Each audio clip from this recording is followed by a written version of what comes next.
Today, I'll continue my talk on God's voice. God's voice is stable and consistent. It doesn't vary like our feelings. Our feelings vary based on our thoughts. So if there's a perception that is varying from what you had earlier, that's likely to be the voice of your emotion. Malachi chapter 3 verse 6 says God does not change. And James chapter 1 verse 17 also makes us to realize that God is the Father of lights. In him there's no variation, there's no shadow of turning. Another characteristic is that God's voice aligns with the overall plan for your life. Have you known God's overall plan for your life? Then his speakings will align with those plans. He's not going to speak against it. He will speak about your vision. He will speak about your purpose. He will speak about enlargement of that vision. Which one of the options ahead of you aligns with God's overall purpose for your life? That's likely to be the voice of God. In Genesis chapter 24, Abraham was faced with options. The servant that was sent to get a wife for Isaac was faced with options. But for Abraham, these options were limited because he knew that God had called him to inherit the promised land. So even though Isaac was not supposed to get a wife from that promised land, at the same time, he was not supposed to go back to the native land. And the servant wondered, what if the lady that is the best that we find in that native land will not want to go to a strange place?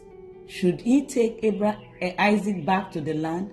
And Abraham said, no, you cannot take Isaac back to my native land because God has spoken that he is supposed to inherit the promised land.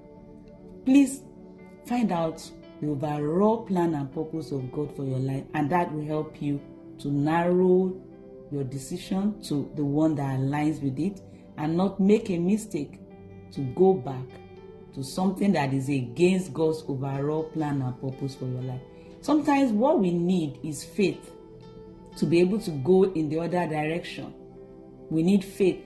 Abraham's servant had to exercise faith that the lady that would be the best would be willing to follow. And immediately Rebekah was told that she would marry Isaac.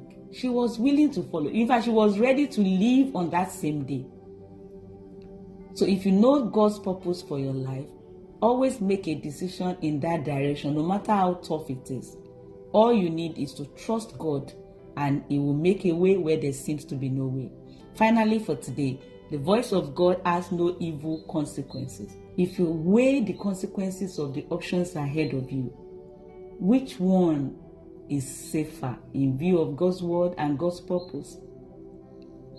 Esau was the first child of Isaac, and he was supposed to inherit the birthright. If he had asked for the consequences of selling his birthright, maybe he wouldn't have traded it for food.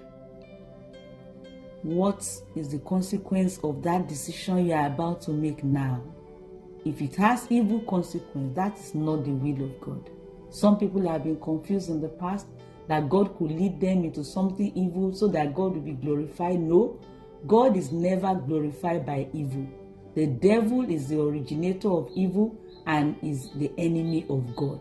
Anything that has evil consequences is not the will of God. It's not the will of God for you to be ill. It's not the will of God for you to be poor. It's not the will of God for you to have anything that is evil. I pray for you today that God will help you to discern His voice better and live a good life. For previous episodes of this Moment of Truth and other messages from Folu Olatona, follow her on all social media handles at Folu Olatona and subscribe to our YouTube channel at Dr. Folu Olatona 2160. Join us for Refreshing Manna Physical Fellowship, third Saturday of every month at number 37 Davis Street, K2.